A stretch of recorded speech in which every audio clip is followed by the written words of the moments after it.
and weaknesses. Though it had meant leaving Monterey penniless, he had not taken the gold and jewels Serafina had secreted. Now, with the dreams of age that had turned his hair to silver, that had dimmed his eyes and lived in aching bones, he prayed that it would be found one day by lovers or dreamers. If God was just, he would allow Serafina to choose. Whatever the church preached, Felipe refused to believe God would condemn a grieving child for the sin of suicide. No, she would be as he had left her more than 40 years ago on these very cliffs, forever young and beautiful and full of hope. He knew he would not come here again. His time of penance was almost at an end.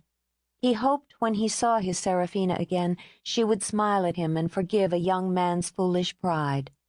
He rose, bending in the wind, leaning on his cane to keep his feet under him, and left the cliffs to Serafina. There was a storm brewing, marching across the sea, a summer storm full of power and light and wild wind. In that eerily luminescent light, Laura Templeton sat content on the rock. Summer storms were the best.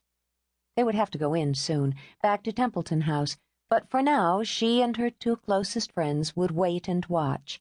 She was 16, a delicately built girl with quiet gray eyes and bright bronze hair, and as full of energy as any storm. "I wish we could get in the car and drive right into it." Margot Sullivan laughed. The wind was fitful and growing stronger. "Right into it." "Not with you behind the wheel," Kate Powell sneered. "You've had your license a whole week and already have a rep as a lunatic." "You're just jealous because it'll be months before you can drive." Because it was true, Kate shrugged. Her short black hair fluttered. She took a deep gulp of air, loving the way it thickened and churned. "At least I'm saving up for a car instead of cutting out pictures of Ferraris and Jaguars." "If you're going to dream," Margot said, frowning at the minute chip in the coral polish on her nails, "dream big. I'll have a Ferrari one day, or a Porsche, or whatever I want." Her summer blue eyes narrowed with determination. "I won't settle for some second-hand junker like you." Laura let them argue.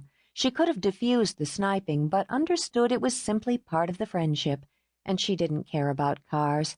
Not that she didn't enjoy the spiffy little convertible her parents had given her for her 16th birthday, but one car was the same as another to her. She realized it was easier in her position. She was the daughter of Thomas and Susan Templeton of the Templeton hotel empire. Her home loomed on the hill behind her, stunning under the churning gray sky. It was more than the stone and wood and glass that made it, more than the turrets and balconies and lush gardens, more than the fleet of servants who kept it shining. It was home. But she had been raised to understand the responsibilities of privilege. Inside her was a great love of beauty, of symmetry, and a kindness.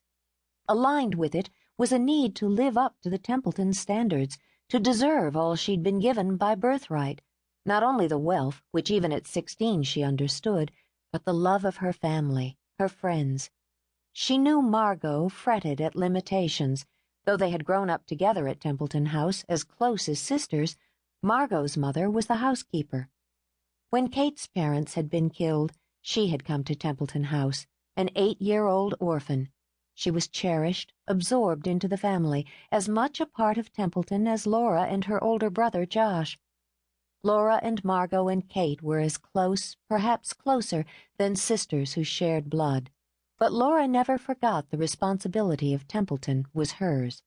And one day she thought she would fall in love, marry and have children. She would carry on the Templeton traditions.